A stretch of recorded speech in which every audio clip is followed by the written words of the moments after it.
Wonderful. Well, thank you very much, everyone who is joining us. We have a few more people coming in at the moment. But given that we have such an exciting conversation and such expert speakers today, let's kick off.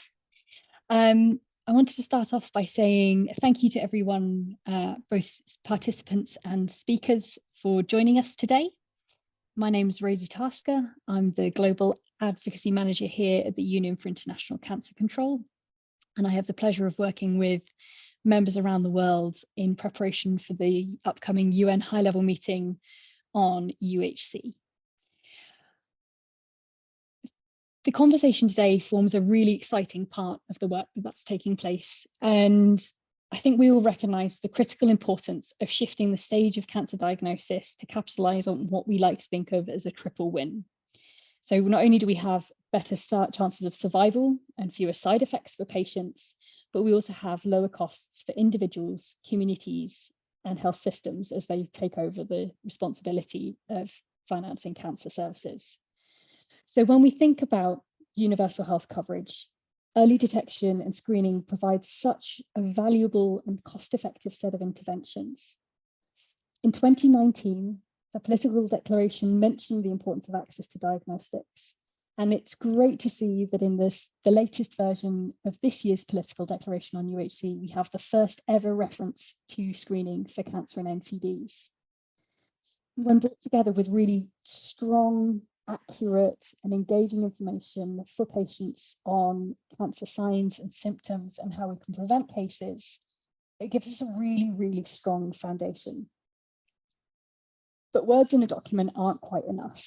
What we really need are for different actors to use that political declaration and use the commitments that our governments are making to help really push for improved access to early detection and cancer screening services to save lives. And that's really what we want to talk about today. We've brought together fantastic expertise from WHO, from governments, from civil society organisations to talk about how progress has been made and what are the opportunities coming up ahead from September and beyond. So as a quick reminder, we invite you all to drop your questions into the chat or raise your hands during the question and answer session. We'll kick off immediately with a conversation with our expert speakers, and then we'll move to some breakout rooms. And we'd encourage you all to share your experiences, and we'll provide you 2 prompt questions. As a short matter of housekeeping before we kick off, we'd ask you all to remain on mute for this opening part of the conversation. And interpretation has been provided, so please select the language you would like in the bar at the bottom. So with all of that out of the way, it is my pleasure to kick off our conversation today with Dr. Liliana Vasquez Ponte, who is the Childhood Cancer Project Coordinator and International Professional Consultant in the Department of Non-Communicable Diseases and Mental Health at PAHO. So Liliana, thank you so much for joining us today. It's a real pleasure to have you here. Obviously in 2018, WHO announced a new initiative for childhood cancer with the aim of achieving 60% survival rate for children by 2030. Built around that cure-all technical package, we know that the U in cure-all refers to UHC and expanding coverage of high priority interventions for childhood cancers within universal health package. Central to that is really kind of community awareness and understanding how we can improve the early detection and diagnosis of cancers. And that's something that PAHO has been quite active around recently. Could you share some of your experiences and maybe some of the successes and challenges in building that public awareness? Thank you. Thank you, Rosie. And thank you all. Good morning, good afternoon, everyone. Thank you for the invitation to share some of the experiences in pediatric cancer. I think I will speak in English because I think most of the attendees speak English. As you was mentioning, Rosie, at PAHO, we're trying to work with the member states in the region of the Americas, well, Latin America and the Caribbean, to provide technical assistance in several aspects, including early detection of childhood cancer. It's a challenge because in pediatric cancer is not preventable, and we cannot actually make or promote activities that are related to prevention or promotion, health promotion, but we can, and we are trying to engage countries to work in activities of early detection, especially for the early recognition of symptoms and signs of childhood cancer. Basically, at the primary health level, which is the most important part, and also the community awareness based on campaigns and based on specific targeted activities for the community. So we started this work several years ago, understanding that up to 70% of the delay in pediatric cancer, in the time to diagnosis for pediatric cancer, is related to the health system, and including the delays for the recognition of these symptoms and signs of childhood cancer for pediatricians, primary care physicians, and health workers. But also in this 30 or 40% that is related to the parents, to the community, to the caregivers of the children. Also, it is important to increase the awareness, the public awareness of childhood cancer. So I think the work that has been done so far, it's interesting because we are trying to engage them in activities, but also to measure the impact of these activities, because probably there are many strategies around the region and several languages. For example, in a region is Spanish or Portuguese, in Haiti is French, Creole, other languages, but I'm trying to unify some of the messages, right? Because, for example, only the contents of the campaign for the symptoms and signs of childhood cancer, there has been differences in the content of these campaigns. And last year in November, we had a soft launch, and this year we had a formal launch for a campaign in February 15, which is the International Childhood Cancer Day, February 15. And we launched a campaign with for Bajo and also from St. Jude, which is our major partner for the collaborating center for childhood cancer, St. Jude Together, and Childhood Cancer International, which is, I know, partner of many of you as well. It's like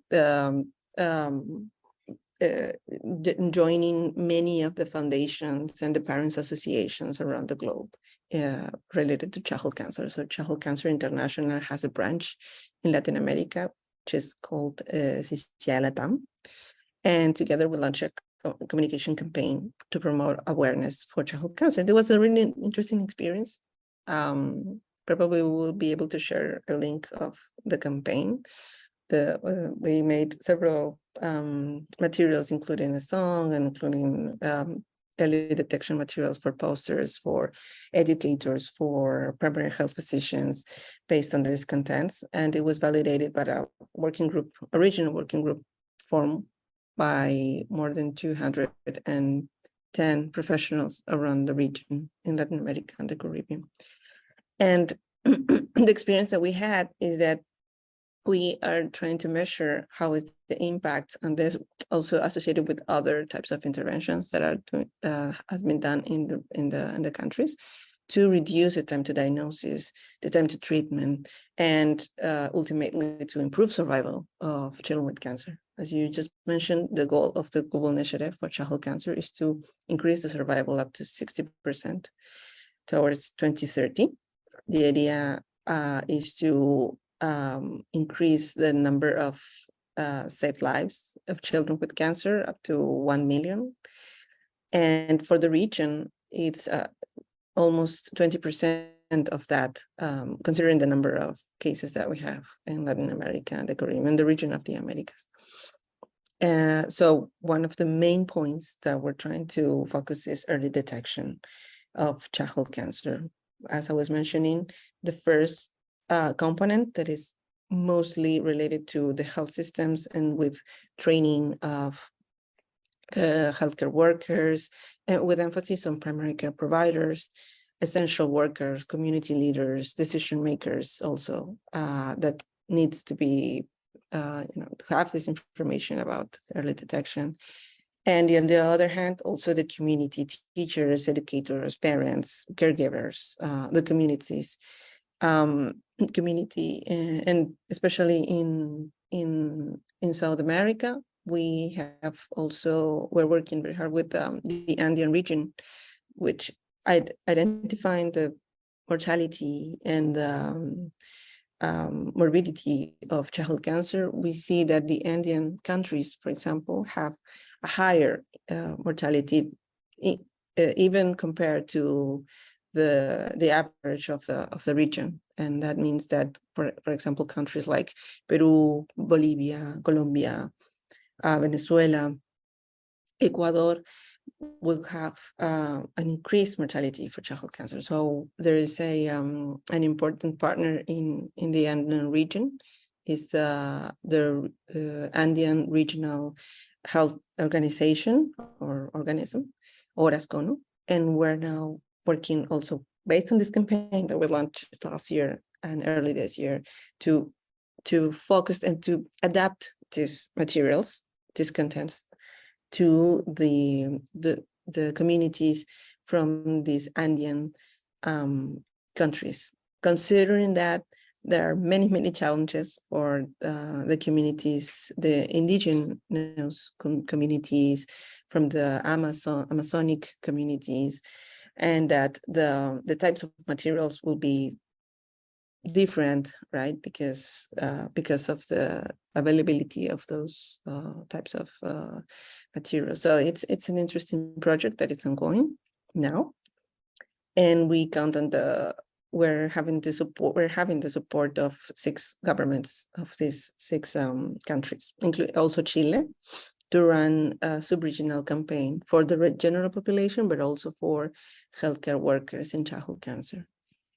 And I think, again, for me, the most important part is how to measure the impact of this. We're trying to consider statistics of the usage of these materials, but also we're collecting, and we will collect some feedback from targeted audience, for example, by surveys or interviews, and also to have an analysis of the media coverage from the governments, considering that these materials will be used by the governments, by the ministries of health of these 6 countries, the media coverage for that, and probably most importantly, how these will affect the policies for childhood cancer.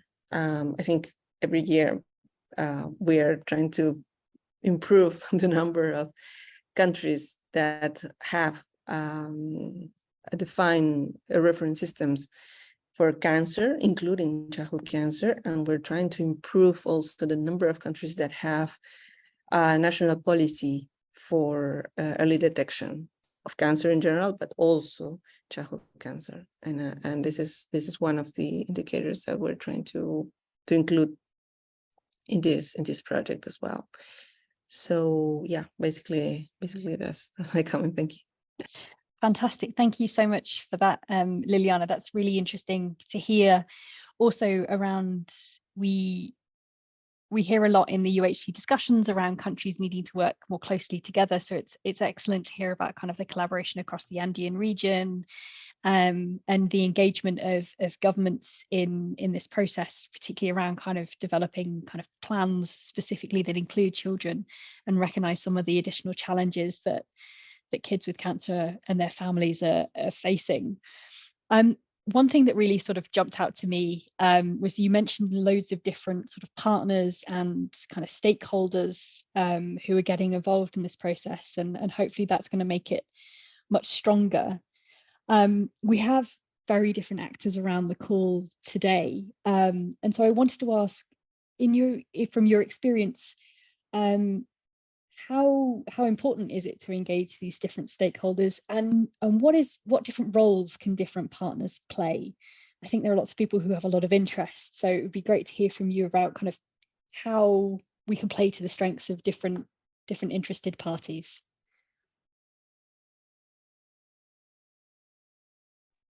Yeah, definitely. No, thank you. Thank you for the question.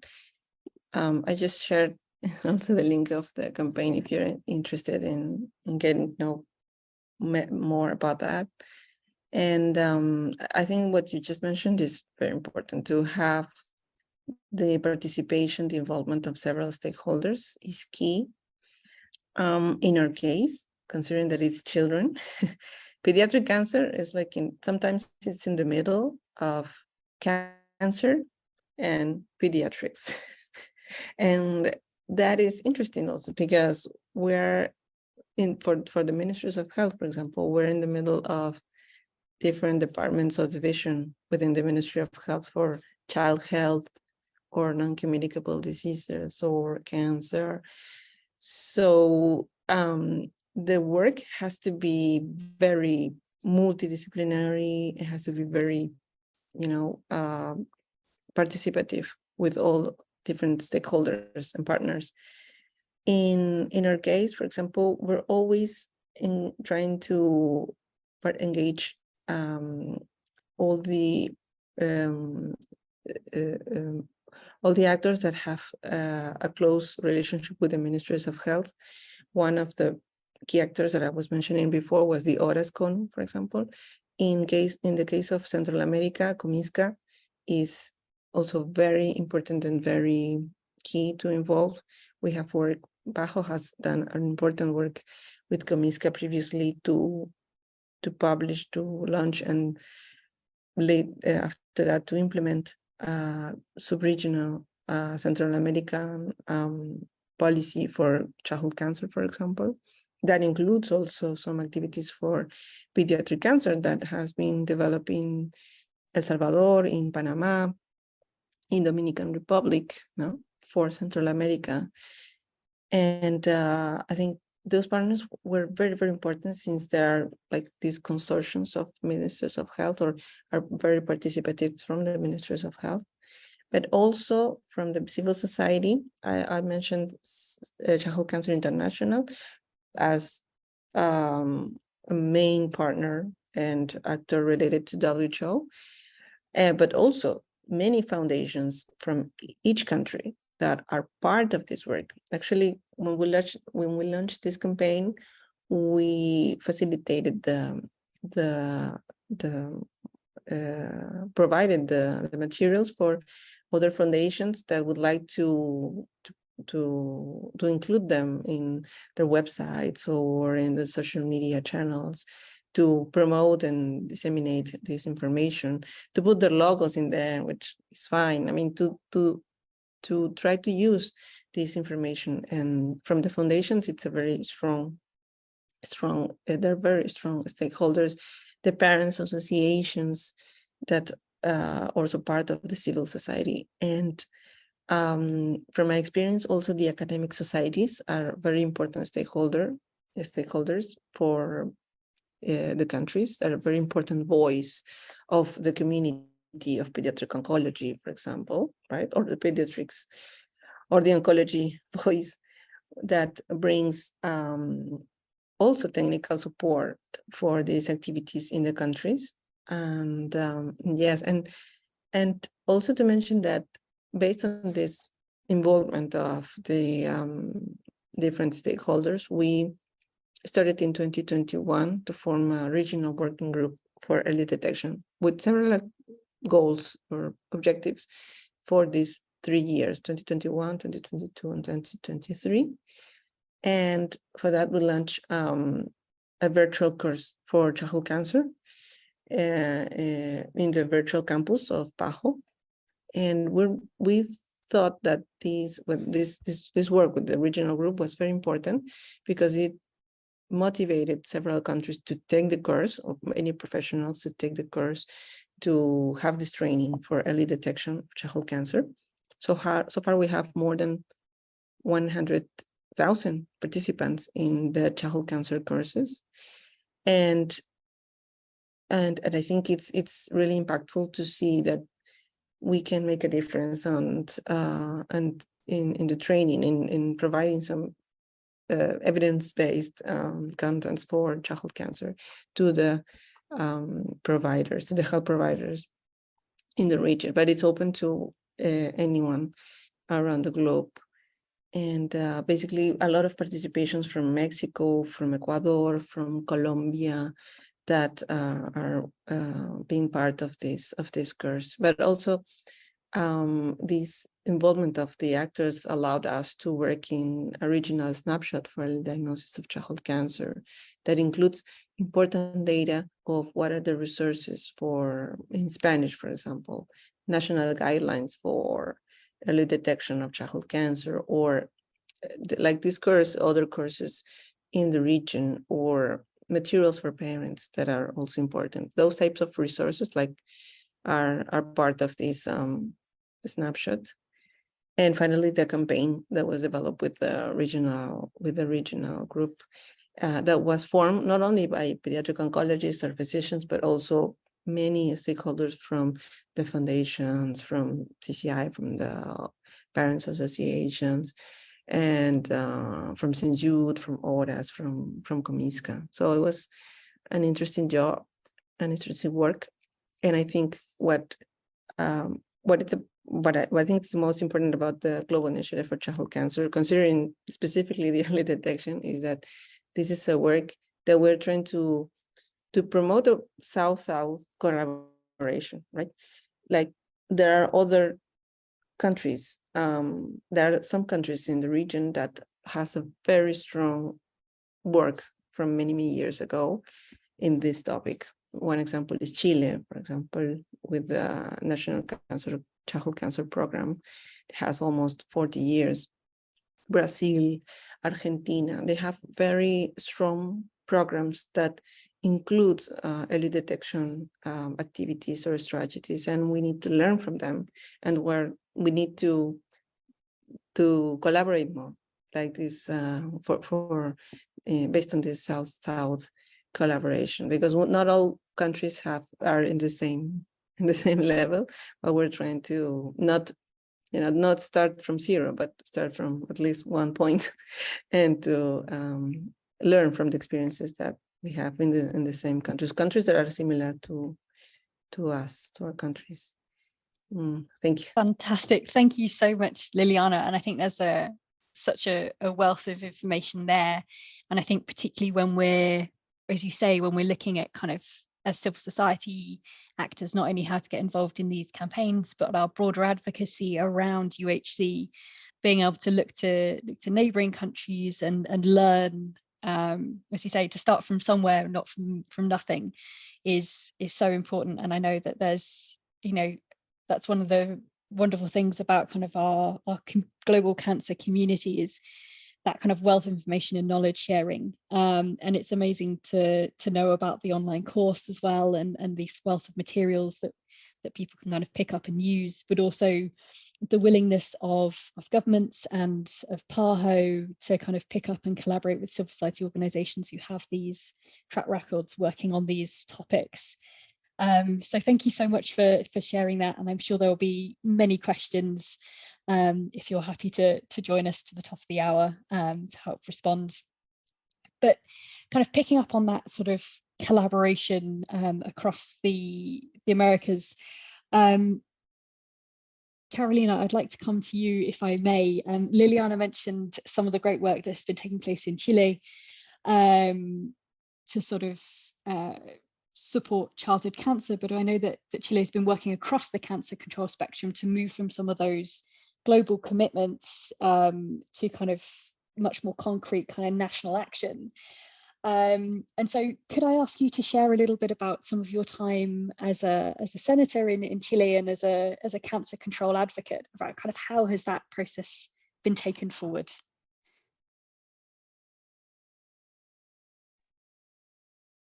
Muchas gracias, Rosy. Gracias también a Liliana y las menciones a Chile. Y thank you very much, Rosie, and thank you to Liliana and the mentions to what is being done in Chile.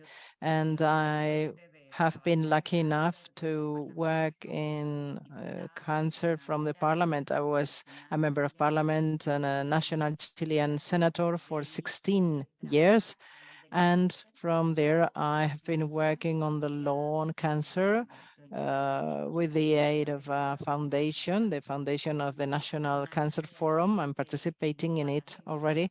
And we also worked with the Catholic University in Chile, so the Catholic world, from a year, last year, and working on early detection in childhood cancer. I would like to share some feedback on the challenges that this global challenge is requiring different considerations, such as, for example, the construction of public policies, which will respond in a better way to the reality and to what happens to people when we're all sitting at the same table. And this is the spirit that is really enlightening us in Chile in terms of public policies. Liliana was commenting on childhood cancer. I'm going to speak in a wider way, all types of cancer, and how we are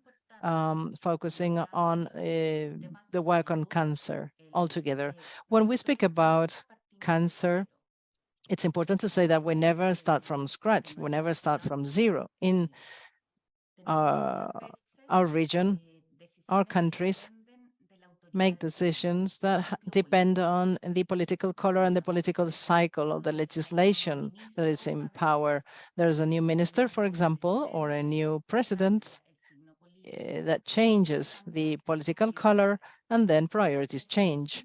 This is undoubtedly, this means losing experience, having to go backwards in terms of building working teams. And what we try to do in our cancer policies is to try to give some continuity in terms of policies.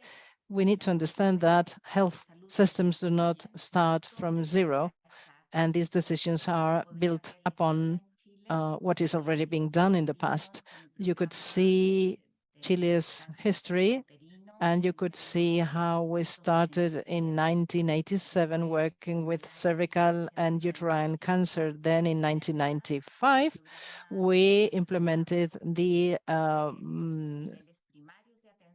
breast cancer program, focusing on attention levels to women, focused on women. Then we moved forward to explicit guarantees systems in terms of health that is incorporating progressively different pathologies. Some of them are cancers, not all of them. 87 different pathologies today, where people, regardless of the health system they belong to, be it private or public, especially in the Chilean system, they have the guarantee of high quality attention. They have guarantees to have access to the providers, the healthcare providers, and they also have guarantees such as maximum time for diagnosis, for attention, and also financial protection guarantees, which means especially those belonging to the private system, that means a maximum of co-payment by the individuals. This is guaranteed. In addition to this, all the clinical guidelines respect to the attention and what is being provided as a service. In all cancers before 15 years of age, all these cancers are within the system, and this helps us articulate a network for a better working of the network. In cancer, or cancer-wise, 20% of patients suffering from different cancers are not covered by this system. And therefore, it is from here onwards that we started with the National Cancer Forum Foundation. We started a discussion on the possible creation of a proposal for a permanent political policy. And as a result of this, well, this entails, the effort of the whole country, the whole Chilean country, not the government that is in power now. No, it's Chile as a as a country, as a nation, they need to work on cancer with a very thorough kind of consideration, from prevention and early detection to access to attention, to confront the inequalities that we're suffering from as well, to train the necessary human resources up to accompaniment in the final stages of life, humanizing the treatment, the attention to patients in a thorough manner, and also public-private collaboration, which is what I headed when I worked at the Parliament, and which is what we are accompanying in its implementation or in our national cancer law.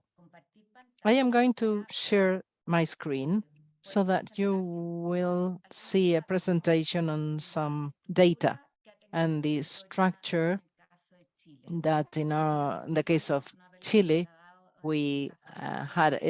I apologize for not sending them beforehand, and especially in English, but I would like to share with you that in this continuum over time of what we've been doing in terms of cancer in Chile, and this corresponds to the latest stage in our Center for Cancer Prevention and Control. These are some data that I suppose are similar to your countries. In Chile, cancer is the first death cause since 2019. It's 1 out of 4 death certificates belong to cancer. That is 16,000 diagnostics per year and 30,000 people dying from cancer every year. That is 3 people per hour. And we estimate that at least one of them at least dies without having had the chance to receive the right diagnosis or the right treatment. 70%, probably more, have to do with some cancer in terms of somebody or we are suffering from cancer or somebody in our family or our neighbor. And our idea is that we can prevent cancer, and our key here is to get there on time as early as possible. We need to also face the inequalities in terms of opportunities for intervention. And here you can see what I was telling you in terms of the timeline. We started with Jorge Jiménez de la Jara, who was the former Minister of Health in those years, where he had the idea of bringing together all the actors that have to do with cancer and sitting them at the same table so as to see how to build up the basis of what was delivered to the Parliament to form a law, to create a law. And we included researchers, clinicians, patients, organizations, etc. The role of foundations was very important in the public-private collaboration. Here you see Chile sin cáncer, so Chile without cancer. This is one of them. And in 2018, the first national cancer plan was presented. It contemplates, or it includes, the period 2018 to 2028, and it articulates the different cancer areas with an update every 5 years of the plan. Then in 2021, a National Cancer Commission was created that represents the academia, the patients' organizations, researchers, and the organizations in our country. We strengthen the institutionality of the ministry. And this last stage that we are now in is to warn about the construction or the creation of the law and the National Cancer Plan according to what the Science and the Health Ministry are assessing, that needs to provide evidence, and it needs to also pilot new strategies that can be useful for the ministry or for whoever is in local governments and for the members of parliament. Our challenge is to bring closer what academics and scientists are doing to decision makers.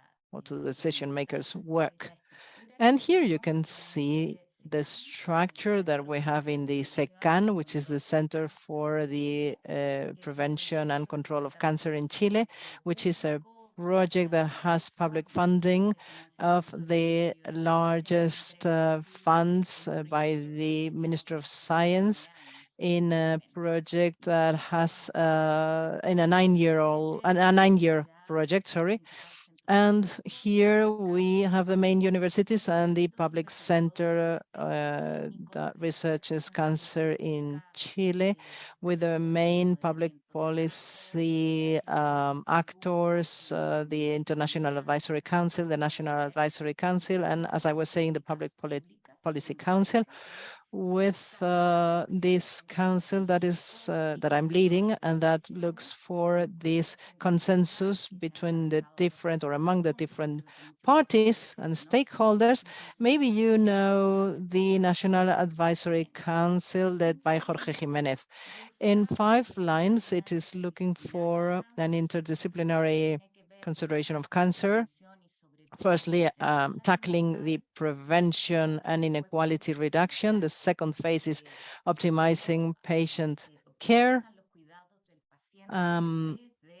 from the detection to throughout all the whole route involving patient care, but also it includes how we can advance in screening in cancers that are relevant in Chile.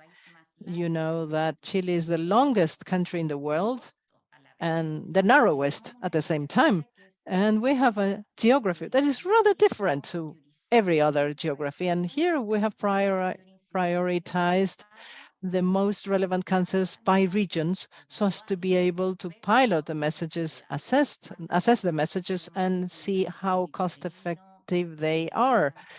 Beyond what our work in uterine and cervical cancer and breast cancer, we need to prioritize, for example, cancers in the north, the Antofagasta region, which was subject to mining, a very high mining profession or activities that have led to certain cancers.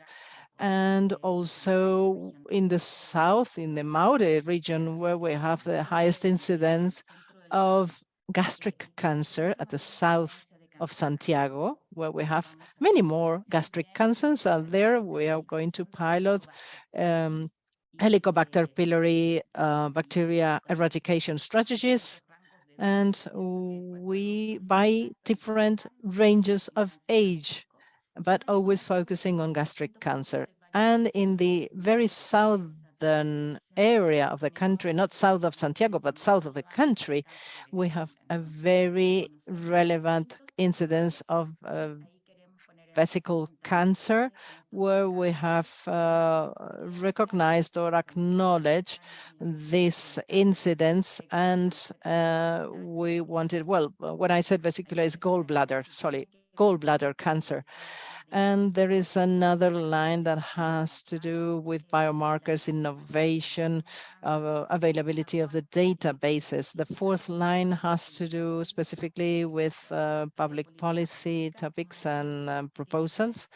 And the fifth one has to do with the articulation of all this into AI tools. As you can see, more than 80 researchers of different or belonging to different disciplines. This is our bet, the bet we have placed on this interdisciplinary consideration of cancer, so as to rationalize and streamline the Chilean response to this disease. This is our team. I'm going to stop sharing my screen. I just wanted to say that we are just inaugurating this center. I may anticipate myself to what Rose is going to ask me later. Is this only for Chile, or do we have a more regional intention.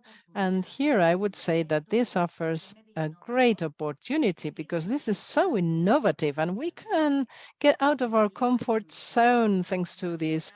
We are demanding the researchers to go much beyond paper, which of course is very valuable from the scientific point of view, but they need to think how this is going to impact communities, and they need to listen to decision makers who also need to show a commitment on how you incorporate evidence into decision making, how to lay bridges between these two worlds so that we can learn from the health goal that we have in Chile and also within the SDG goal to reduce premature mortality due to non-communicable diseases, and I include cancer here. Our goal is to reduce mortality by preventable cancers that can be detected on time. So the main challenge for us is to confront inequality and fight against inequality that is very frequent in our countries. And this South-South collaboration is absolutely meaningful for us because we see other projects that are different in terms of the European priorities, for example, in terms of gastric cancer, when we say we're going to pilot and test different treatment schemes to eradicate Helicobacter pylori, we know that what happens in Chile is similar to what is happening in Colombia and Costa Rica or in Peru with their populations. And therefore, what we can do is really valuable in order to tackle these realities and these challenges that are very similar. I'm going to stop here, Rosie, and I'm open to questions and the further dialogue. Thank you. Fantastic. Thank you so much for that, Carolina. And I think it's such an exciting example of how Chile and other countries can translate what we see in terms of those big global commitments. And you mentioned the SDGs and put it into practice by bringing together and marshalling the expertise across academia, across healthcare providers, across patient groups. So I think it's such an exciting project, and we look forward to see how SICAN moves forward and the great things that I'm sure will come from it. There was one quick question that I wanted to pose to you, and one of the things that we hear sometimes from advocates is how to make the case, particularly for early detection and screening as part of the drive to UHC when medicines, when treatment is often a much visible in the public eye. So kind of reflecting on your time within the Chilean Parliament and within the Senate, I know you were very instrumental in the cancer law. What did you find helped persuade your colleagues to include measures on early detection and screening so that people around the call may be able to take that learning and maybe use it with their own decision makers?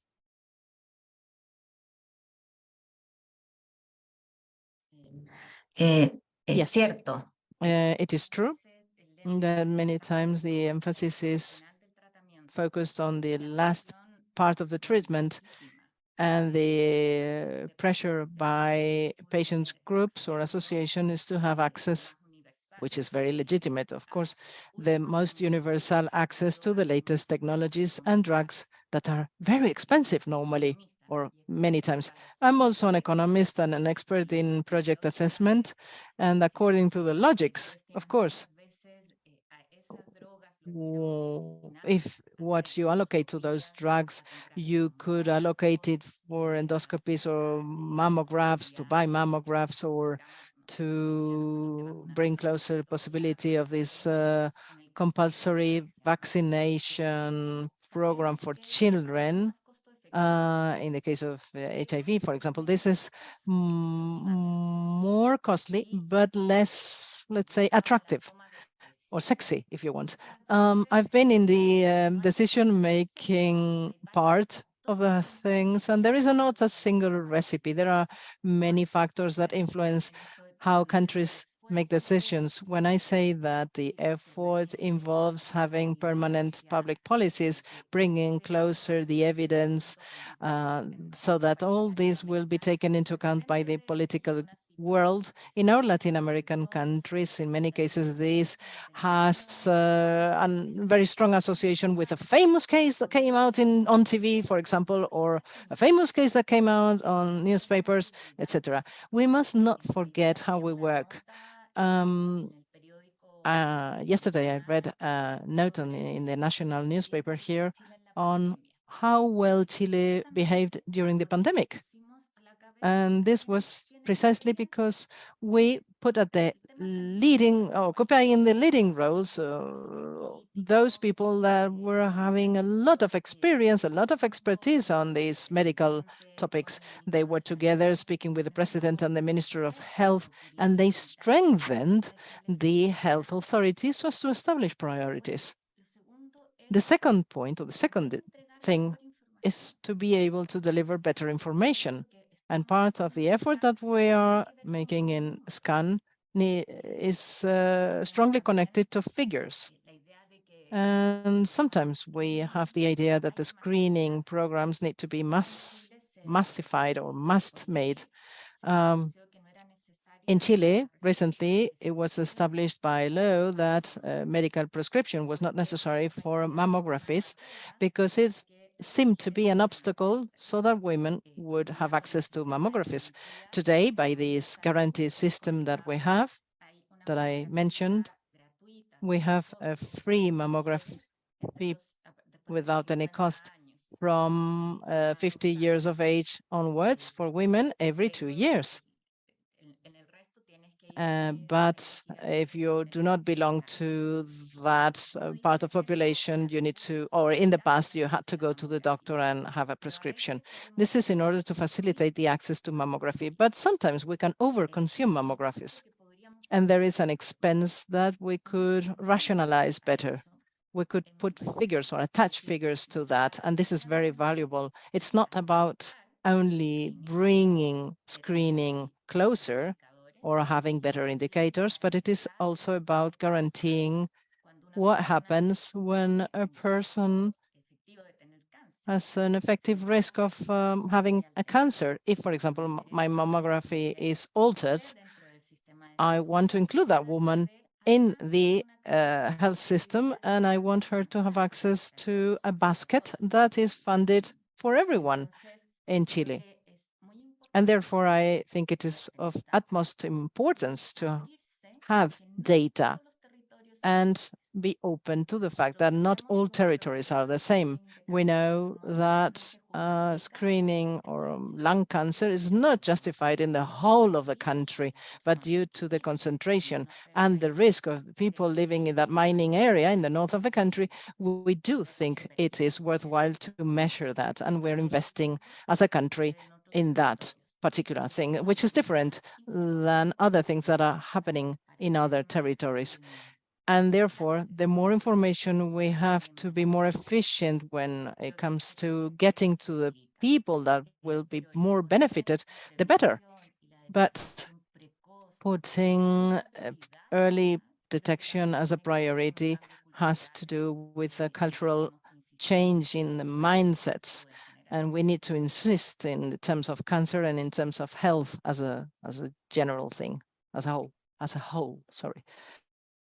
Fantastic. Thank you so much for that, Carolina. And my apologies as well. I was so excited to talk to you that I didn't introduce you fully. So for everyone on the line, this is Carolina Goic. She's the Executive Director for the Center for Cancer Prevention and Control, SICAN, who she excellently presented, and also Professor at the Medical School of the Universidad Católica de Chile.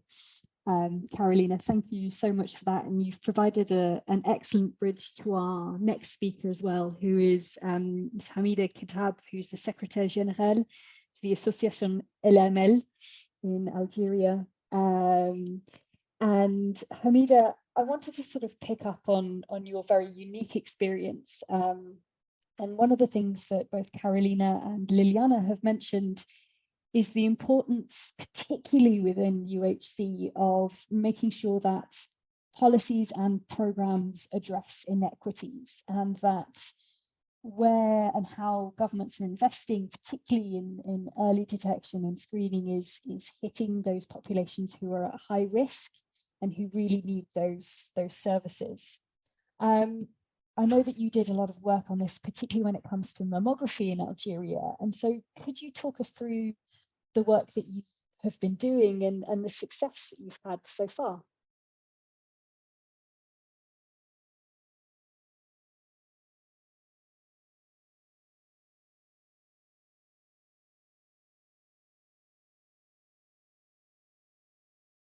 My apologies, Hamida, I believe you're on mute. Ah oui, pardon. OK, merci, bien sûr. Alors, merci à vous. Thank you, everybody. Thank you for inviting me today. It's a really important subject.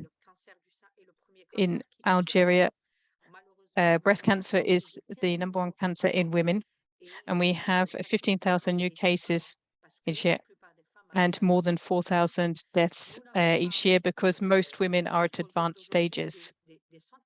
Currently, we don't have dedicated funds for early detection in the public health. We don't have dedicated centers for that, but we do have a lot of private centers that can do mammograms. I just wanted to add one thing here. My colleague said earlier,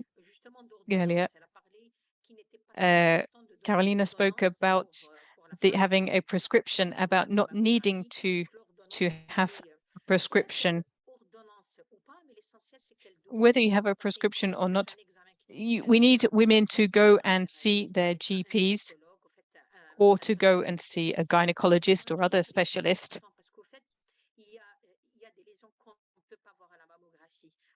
There are certain things that you can't see on mammograms.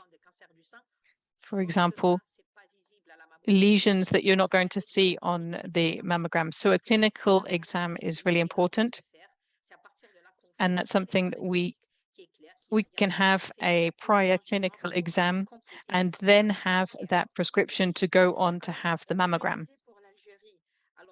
So for Algeria, we got a lot of public centers and we have a lot of problems, especially for specialist radiologists who are not spread across Algeria. It's a very big country. In the southern region, it's very far away from the capital. It's more than 2,000 kilometers. So you don't always have radiologists, and so we can't easily set up public centers to offer this early detection. But we can use these private radiologists with their private clinic. There aren't many women using them because they don't have the funds to do it, to be able to go every 2 years. It costs money. And so that's why we started this campaign to try and raise awareness so that the social security funds contribute towards the fight against breast cancers and refund mammograms and healthcare in general, including the clinical exam. So we've made a lot of progress. We launched in 2009. We've had a day in Parliament to raise awareness. Here in Algeria, public health and social security, for that we have 2 different funds. One is CNAS for people who are working, and for those who aren't working, we have something called the DAS. So the CNS is for the Ministry for Work, and the DAS is for the Solidarity Ministry. So reimbursement for healthcare doesn't depend on the health ministry.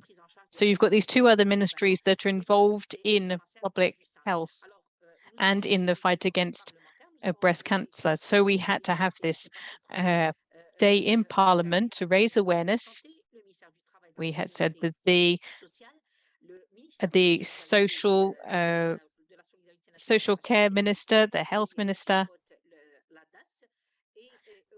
the ministry for work, and of course the Ministry for Finance is very important because they're the ones overseeing all the finances. So we talked about health, doctors, and the priority to have a national cancer plan globally to make sure that people, and especially people with breast cancer, were being treated. The aim was we needed to have a national plan. And luckily now we have that plan at the national level. And we are members of that elaboration committee and have been since 2015. We're looking at an evaluation of how to implement the second Cancer Day, which will be at the end of 2023. So we've got that framework for taking care of cancers. And the different partners, we need to know how to organize the responsibility that each partner has. And our campaign is how to explain to the different stakeholders, which is the Social Security funds and the other partners, to show that the funds that are reimbursing healthcare, they're just as involved as the Ministry of Health in this early diagnosis and also in breaking taboos around women and healthcare, especially taboos around women who don't have any means, who are often left out and often think of this preventative healthcare as being an extra. We had to show the different partners the responsibilities they had and their need to contribute. So I'm going to try and answer the question of the challenges we had and talk about our campaign to involve the bodies that reimbursed these this money to show them that they needed to be involved. So we needed mammograms to be reimbursed, and we needed this to be expanded out to all members of the population. So, and we worked in several stages on that. We had an intersectoral group working with the different ministries and the different patient associations, for example. And we tried to work on through different stages to try not to overwhelm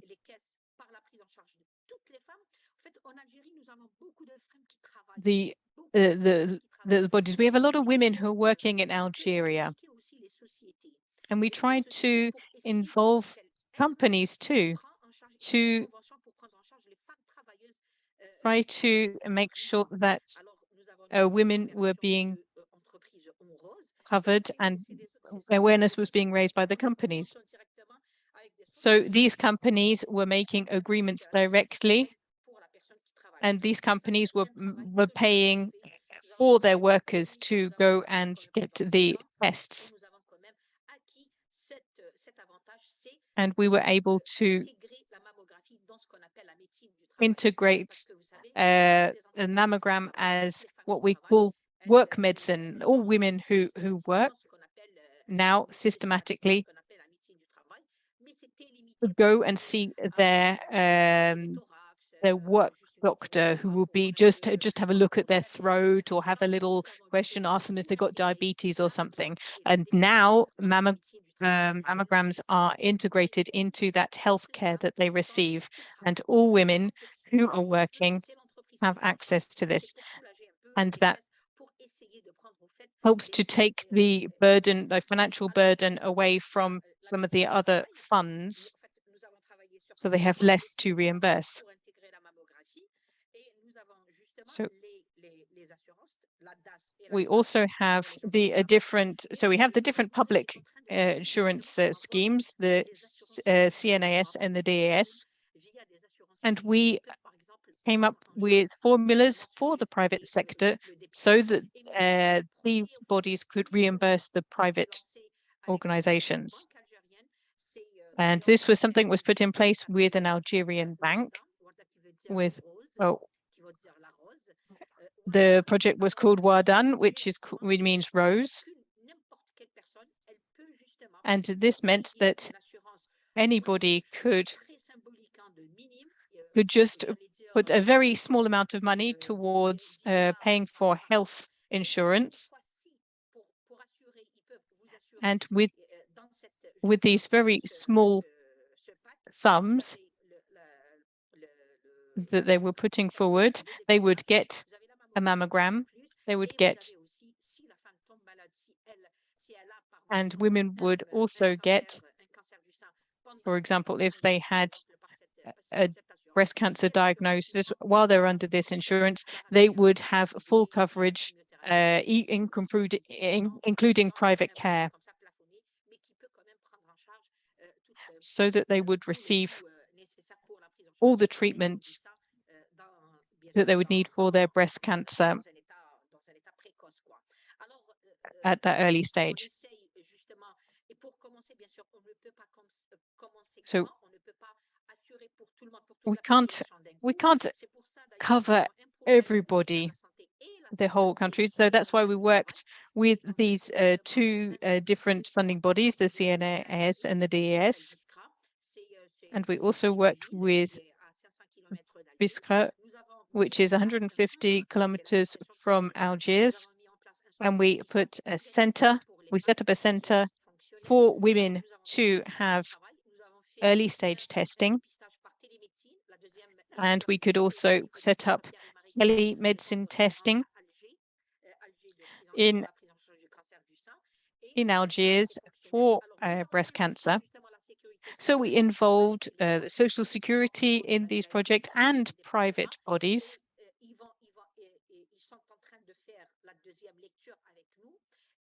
And we are going to be launching a public health card,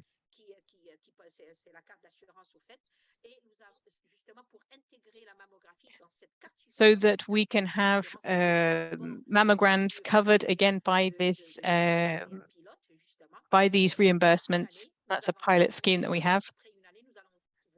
And after a year, we're going to look at the pros and cons of doing this. So by October 2024, we'll look at rolling this out across Algeria, so that everybody recognizes the responsibilities they have to smooth out these inequalities for our Algerian women. Fantastic. Thank you so much for that, Hamida. And I think it's such an excellent example of collaboration between civil society organizations, say the insurance, the different government bodies. It's a real tour de force of connecting and really mapping out what it is that women need and where things are falling down, to try and bring different partners in support. I think if I may, Hamida, that was such a comprehensive answer that we may move on to the next section of our session, in which we'd like to encourage everyone to share experiences with each other, And in particular, we'll be moving you into a series of breakout rooms.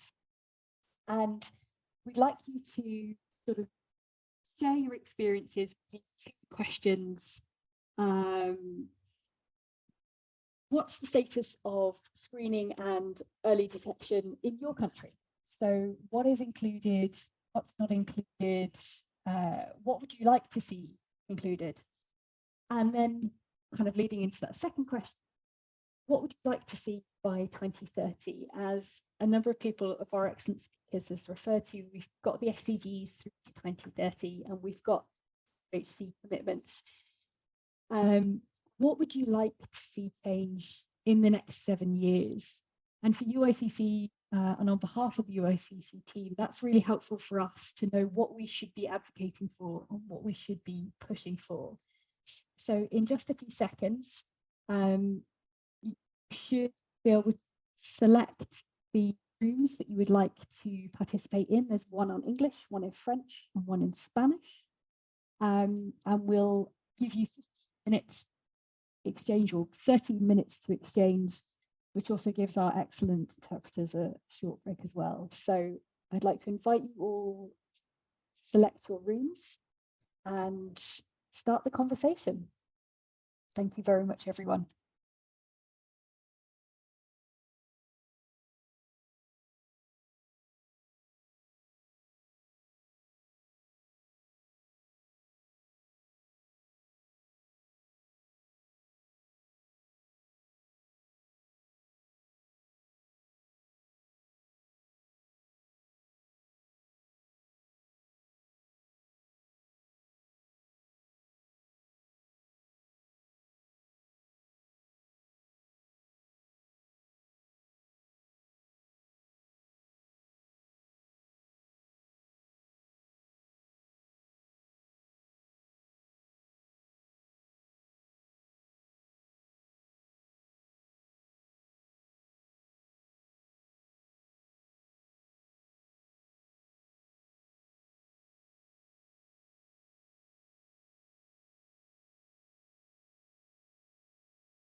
Bonjour Amila, je suis désolée, je pense qu'il y a les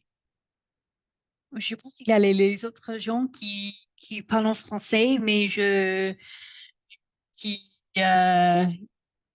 il y a personne ici. Je suis désolée pour ça, mais merci beaucoup pour votre présentation. C'est très, très intéressant.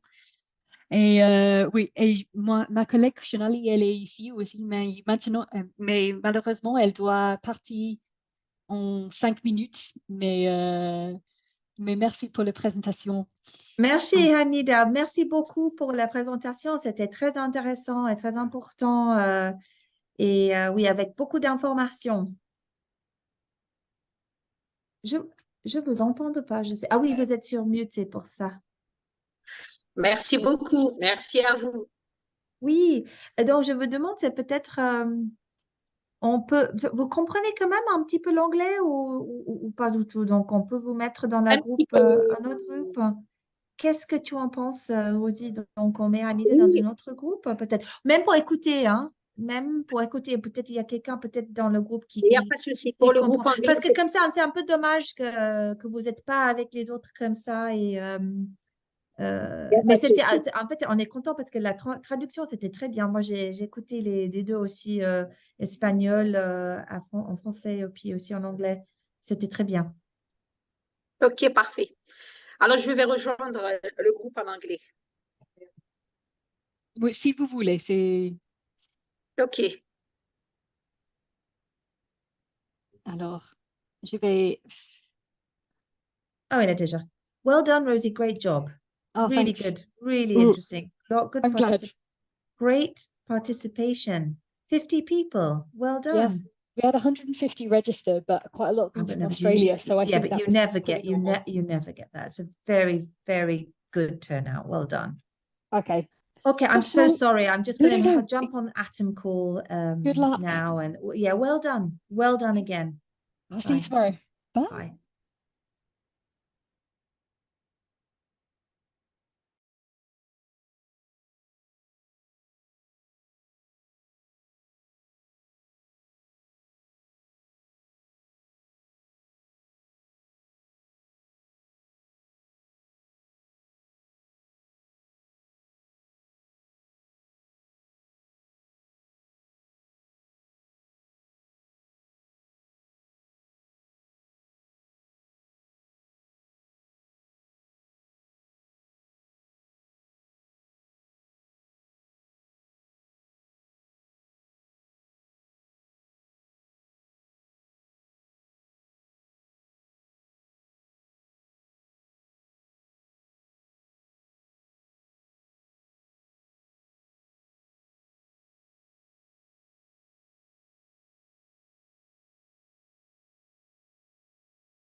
Many thanks, everyone. And I very much hope you enjoyed your time in the breakout rooms and discussing. From what I could see, it was a very proactive discussion. So thank you all very much for that.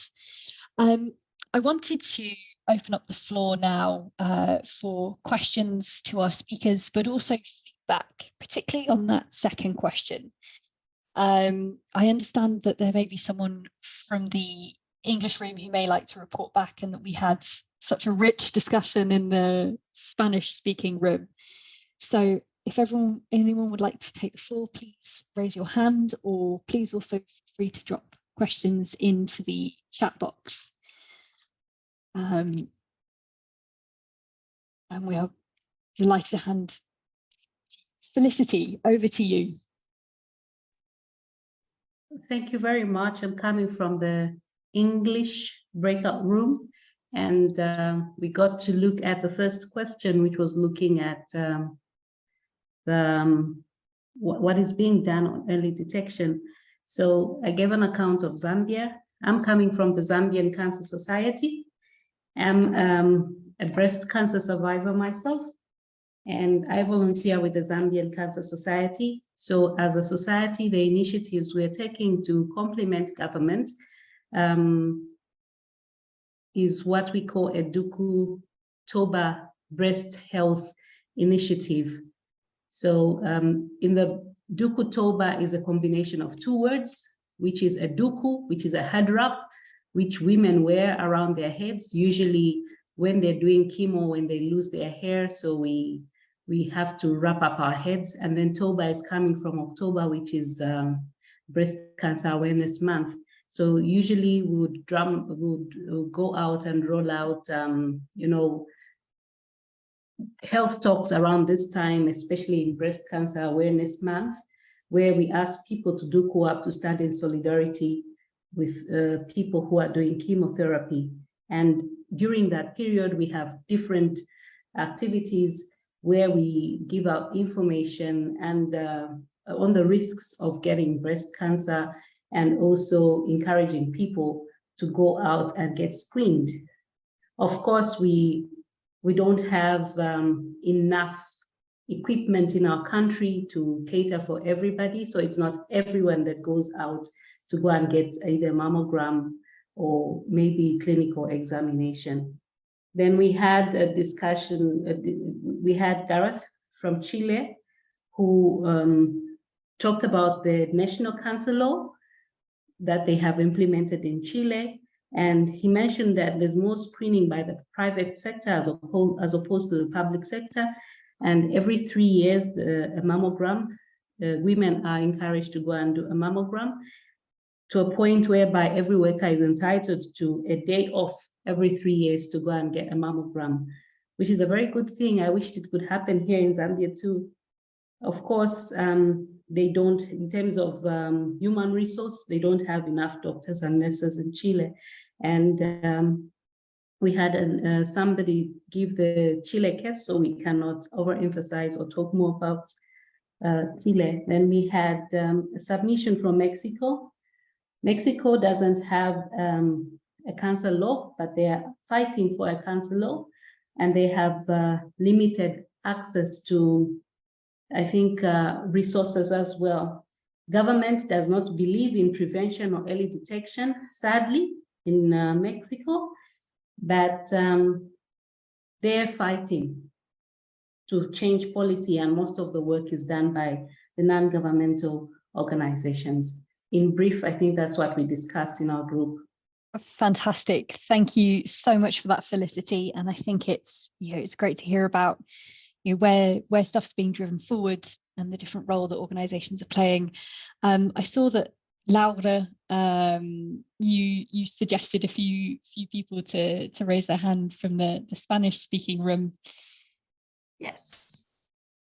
If anyone would like to step up. Anna, over to you.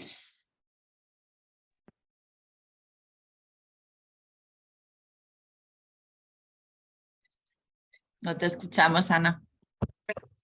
Perdón. Muchas gracias. Bueno, pues solo quería thank you. I just wanted to share my experience. I come from Mexico, but I'm working in Canada in the Canadian Cancer Society. And I think it is very important that the problem by some populations will be more visibilized. We know that this exists in several parts of the world, but this is precisely what we are doing. This is the goal, that we can get to know what are the barriers or the obstacles so as to be able to send these populations to screening, because it is highly worrying that despite having the resources like the ones that were mentioned in the Chilean program, it is true that there are still many barriers. In this sense, we are working to support policymakers and different stakeholders.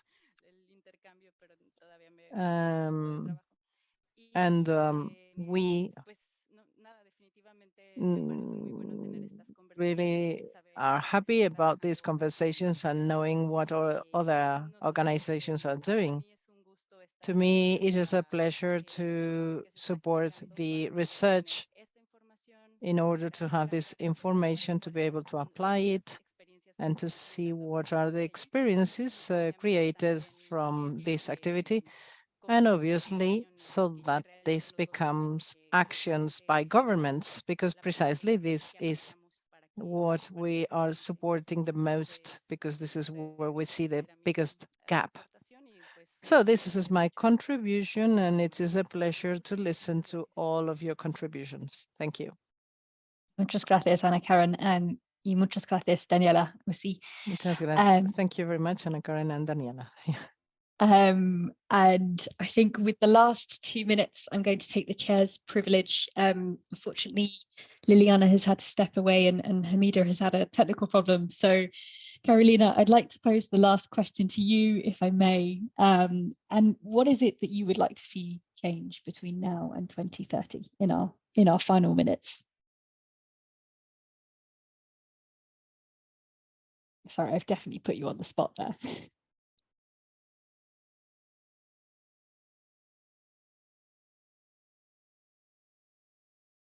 I believe Carolina may be having a technical problem as well. Well, in which case I will kindly ask. Fue bastante coincidente en lo que alcanzamos. Yes, sorry about that. I was talking with the microphone off. Well, it was good that we had this time, and we even had needed more time to start this conversation, which will continue to share experiences. And we thought it would be 20 minutes, but still it was a bit short. By 2030, what we would like to do is to reduce the inequalities in our countries. We understand that cancer has to do with better treatment, but finally, if at least we cannot reach everybody, it is very, very unfair, because it is a question of saving lives. And therefore, reduction of inequalities in our countries and in the different territories is our dream for 2030. Yes, thank you. Wonderfully said. Thank you so much, Carolina. And I think that leaves it to me to thank everyone who joined us today. These conversations are always too short, but hopefully this is the start of a much longer conversation through to September, when we see the adoption of the political declaration, and after September, when the true work begins. For all of those of you who are interested, I would encourage you all to look at the resources UICC has on UHC. We urgently need your voices in the negotiations on UHC globally and nationally. And we also look forward to working with you all to really put into practice what we agree and what we've seen so far today. And if you're happy, the team and I would love to be able to follow up with you as and when there are opportunities to work with you on early detection and screening. So that leaves it to me to thank our excellent speakers, Carolina, Hamida, and Liliana, and our wonderful interpreters, Natalia and Sinead, and most importantly, for you all for joining us today. As discussed, we'll be sharing a short recording and the resources discussed, but we very much hope that you'll join us on this journey and continue this conversation with us. So from us all here in Geneva and around the world, thank you so much, and wishing you an excellent morning, afternoon, and evening. Take care, everyone. Thank you.